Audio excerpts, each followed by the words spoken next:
Matapos ang labanan sa Tian High City, may isang paparating na mas mapanganib at mas matinding labanan sa Lin High City, hindi kalaayuan na lugar sa Tian High City. Ang labanang ito ay inaatas ng Jiangnan Region. Nagpadala ito ng 10 organisasyon ng mga mutant para malaman ang galaw ng isang grupo na tinatawag na Eclipse Moon. Sa mga sandaling ito, sa loob ng isang shopping mall na building, ang 14 na membro ng Eclipse Moon ay nagtipon-tipon at kumakain. Habang kumakain ng lahat, ang isang lalaki na may suot na salamin na nagngangalang Jinguji Temple ay tumingin sa lalaking nakasombrero at nagsalita. Napakarami na nating napatay dito at hindi magtatagal, ang mga taong ipinadala ng Jiangnan Region para antingin tayo ay darating na. Ano sa palagay mo, boss? Magiging delikado sa atin kung patuloy natin silang lalabanan. Nang marinig ito ng lalaking nakasuot ng kulay kape na sombrero na si Phoenix Ren, ang leader ng Eclipse Group, ay simple lang itong ngumiti. Pero ang kanyang ngiti ay nagbibigay ng masamang aura. Itinuro nito si Jinguji Temple ng may kumpiyansa at sinabing, tamang-tama lang yan. Kung hindi natin ipapakita ang ating lakas, paano sila makikipag-usap at makikipag-ugnayan sa atin? Inayos ni Jinguji Temple ang kanyang upo at bakas ang inis sa kanyang muka. Sumagot ito, palagi ka na lang ganyan. Ang hilig mo sa delikatong pakikipagsapalaran. Kahit na nandyan si Takeuchi, hindi magandang pakiramdam ang maglakad sa lubid ng kamatayan. Tumawa lang si Phoenix Ren at daan-daang lumapit kay Mayumi Takeuchi, ang fortune teller ng grupo. Ito'y tahimik lang na nakasandal sa mga karton at walang pakialam na tinitignan si Phoenix Ren. Nagsalita si Phoenix Ren ng may nakakalokong ngiti at sinabing, pero sa ngayon, ito ang pinakamagandang pagpipilian natin, di ba? Huwag kayong mag-alala. Ang Jiangnan Region ay hindi gagamitin ang lahat ng kanilang pwersa para sa atin. Ang pagkakaalam ko, marami silang problemang kinakarap ngayon sa kanilang sariling reyon. Sapat na para maubusan sila ng mga tao. Basta mabigyan natin sila ng isang masakit na leksyon at malaman nila na hindi tayo ganun kadaling kalabanin, may pag-asa tayong makipagnegosasyon sa kanila. Pagkatapos, ngumiti ito at sumenyas gamit ang kanyang inlalaki at intuturo, sabay sabing, bigyan lang natin sila ng isang maliit na sorpresa, sapat para mataranta sila. Itinaas ni Jinguji Temple ang kanyang salamin at wala itong nagawa kung di sumangayon sa mga plano ni Phoenix Ren. Tinignan na lang nito si Takeuchi na tainit na kumakain. Pagkatapos, inawakan ni Phoenix Ren sa ulo si Takeuchi at sinabing, simulan na natin ang panguula. Tumango at sumunod si Takeuchi nang walang reklamo. Kaagad nitong ibinaba ang kanyang pagkain at tinanggal ang kanyang suot na gloves na naglantad sa kanyang napakaputing mga kamay. Pagkatapos, daan-daan nitong ipinasok ang kanyang kanang kamay sa kanyang sentido at pagkalipas ng ilang sandali, naglabas ito ng isang scroll na nakarolyo. Lumiwanag ang mga mata ng lahat dahil sa eksenang ito. Ang isang batang lalaki na may kiyang buhok ay tuwang-tuwa at nagsalita. Ang panguhula talaga ni Mayumi ang pinakapaborito kong pinapanood. Daan-daan na niladlad ni Mayumi ang scroll sa sahig at naglabas ito ng isang bote na may lamang itim na likido mula sa kanyang dibdib. Dahil sa init ng kanyang katawan, kaya ang likido ay hindi tumitigas. Binuksan niya ito at ang amoy ng dugo ay kumalat sa hangin. Pagkatapos, tumigil ang kanyang kanang kamay sa ere ng ilang sandali. Isang kakaibang pwersa ang tumipon sa kanyang palad. At ilang sandali lang, ito'y naging isang manipis na brass. Biglang naging seryoso ang ekspresyon ni Mayumi at ang kanyang mga mata ay nagsimulang magkulay na parang ulap. Pagkatapos, isinausaw nito ang brass sa itim na likido. Mabilis itong dumapa sa scroll at gumalaw ng napakabilis. Ilang sandali lang, ang maabang scroll ay napuno ng mga salita. Pagkatapos ng panguula, itinabi ni Mayumi ang brass na nasa kanyang kamay at makikita sa kanyang mukha ang kaunting kapaguran. Kaagad na lumapit ang iba para tignan ang mga nakasulat, habang ang iba ay nagpapanggap na walang pakialam, pero ang kanilang mga mata ay nakatuon kay Mayumi. Bilang pinuno, pinulot ni Phoenix Ren ang scroll at binasa ito ng mabuti. Habang binabasa niya ito, lumiwanag na ng lumiwanag ang kanyang mga mata at lumaki na ng lumaki ang kanyang ngiti. Nagsalita ito, paparating na ang mga tao nila. At marami sila. Kaagad namang napamura si Jinguji Temple dahil sa pagkainis. Anak ng, ang iba naman ay kalmado lang at ang iba ay nananabik. Tinignan ni Phoenix Ren ang lahat at nagsimulang magbigay ng mga utos. Ryuzawa at ang asawa mo, pumunta kayo sa tinong silangan. At ikaw naman o Bunaga, pumunta ka sa kanluran. Doon ang labanan na nababagay sa iyo. Dagongwi, ikaw naman sa silangan. Ang kapalaran mo ay nandoon ngayon. Isa-isang ibinigay ni Phoenix Ren ang mga utos base sa ula ni Mayumi na nakasulat sa scroll. Mabilis na umalis ang mga ito para isagawa ang kautusan. Maya-maya lang, halos kalahati ng tao na nasa kwarto ay nawala. Samantala, isang high school student na nagngangalang Shishimono Satoru ang walang pakialam sa mga nangyayari. Nakangiti lang ito at patuloy na nagluluto para sa tanghalian. Dumapit sa kanya si Phoenix Ren. Humupo ito sa kanyang harapan at naglabas ng isang pilat na kutsara. Kumuha ito sa kaldero at tinikman ang sabaw. Napangiti ito sa kasiyaan at sinabing, napakasarap ng kakainin natin ngayon. Walang nakakaalam kung ang tinutukoy ba nito ay ang pagkain o ang paparating na labanan.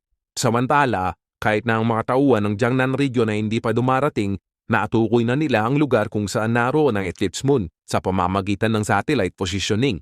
Ang Departamento ng Operasyon ay pinamumunahan ni Minister Tuyan. Sa totoo lang, hindi naman ito namumuno, kung hindi parang nag-oobserba lang. Dahil ang Jiangnan Superpower Federation ay kabubuo pa lang, at ang mga mutant na galing sa labas ng lungsod ay hindi naman ganap na susunod sa kanyang mga utos. Ayon sa Intelligence Department, ang 10 elite na grupo ng mga mutant ay pinalibutan ng eclipse moon sa lahat ng direksyon. Sa Timog Silangan, pinangungunahan ito ni Teng Jiaolo, builder ng Ying Organization. Nagdala ito ng 20 elite na mandirigma. Kasama dito ang 6 na malalakas na mga mutant. Ilan sa mga natitira ay biyasa bilang isang sniper at biyasa sa pagpapasabog. Napagkasunduan nila na sabay-sabay atake ang 10 grupo mula sa iba't ibang direksyon. Walang sino man ang magpapabaya laban sa grupo ng Moon Eclipse dahil isa silang malakas na grupo na winasak ang lahat ng puwersa ng isang lungsod. Gayunpaman, wala sa kanila ang nag-iisip na hindi magtatagumpay ang operasyon dahil meron silang kalamangan sa geographical at satellite positioning na mula sa Jiangnan Region.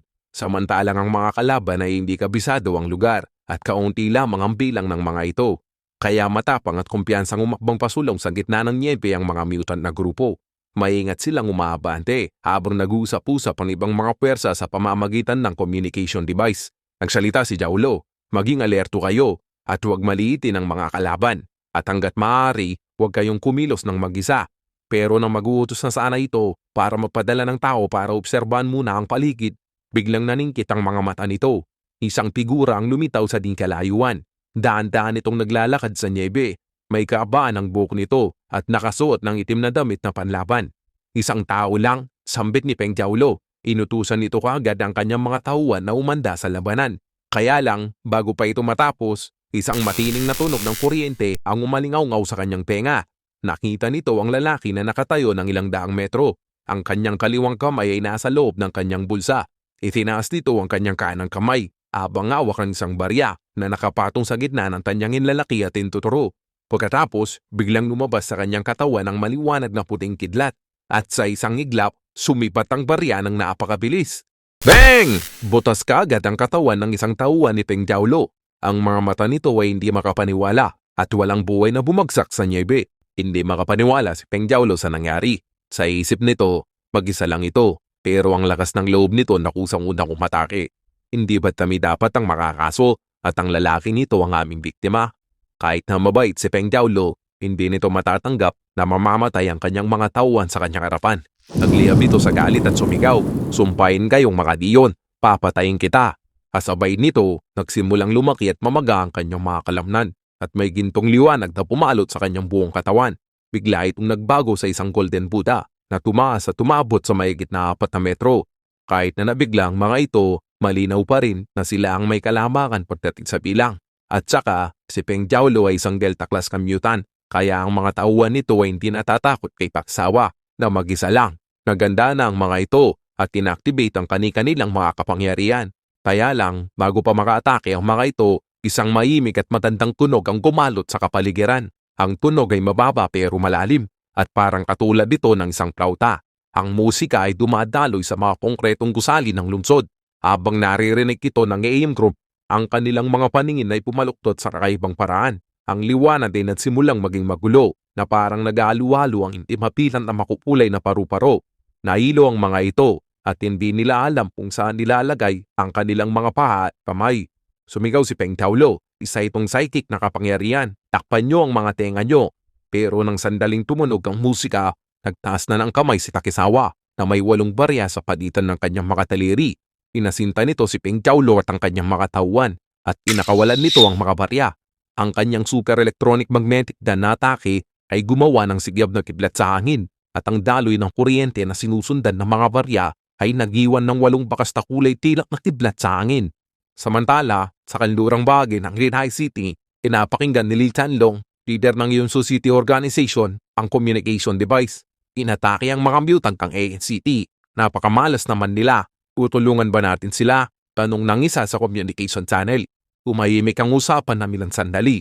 Pagkatapos ng ilang sandali, isang boses ang sumagot. Bakit hindi natin sila puntahan at tignan? Kaya lang, walang sumagot sa kanya pabalik. Ang gantimpala sa misyong ito ay napakalaki at ang tao o grupo na magkakamit nito ay pwedeng kuhanin ang buong kontrol ng Linhai City. Pero 10 persa sila at malinaw na kakumpetensya nila ang bawat isa.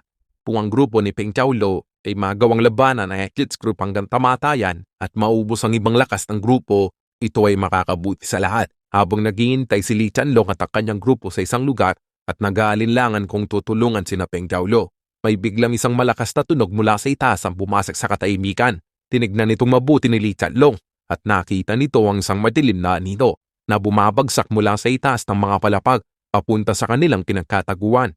Ang isang talim ay kumislap sa impapawid at nagbigay ng liwanag sa madilim na paligid. Bago pa sila makapag-react kay Nobunaga Tsukamoto, 5 tao kaagad ang naputulan ng hulo. Nanlaki ang mga mata ni Lee Chanlong. Paano ito nangyari? Hindi ito na sorpresa sa lakas ni Nobunaga. Ang ikinagulat nito ay kung paano pa agad sila natakpuan ng kalaban. Paano niya nalaman kung saan kami nagtatago? Alam nito na may satellite support sila mula sa Yangnam region. Ang kanilang intel ay mas nauuna kaysa sa mga kalaban. Pero bakit sila ang unang natunton ng mga kalaban? At hindi lang sila, kung hindi halos lahat ng mga mutant mula sa ibang mga pwersa na kinambangan ng Eclipse Group pagkalipas ng ilang minuto.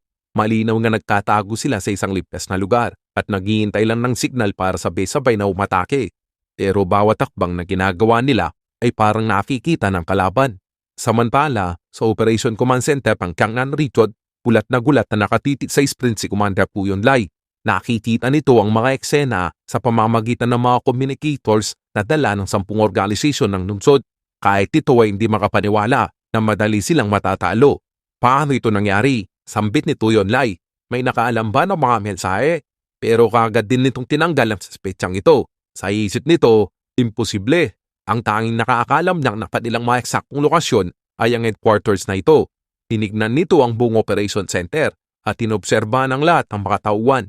Pagkatapos, humiling ito. Ang level ng antas ng seguridad ng command center ay napakataas. Lahat ng mensaheng lumalabas dito ay nakikita. Kaya imposibleng maipadala ang mga impormasyon sa mga kalaban. Ibig sabihin, isa itong abilidad, isang klase ng kapangyarihan na kayang malaman o matupoy ang mga kalaban o ang lugar. Kaya ba nitong sakupin ang malawak na lugar? Lalo pang naging matalim ang makatitig ni Puyon Lai.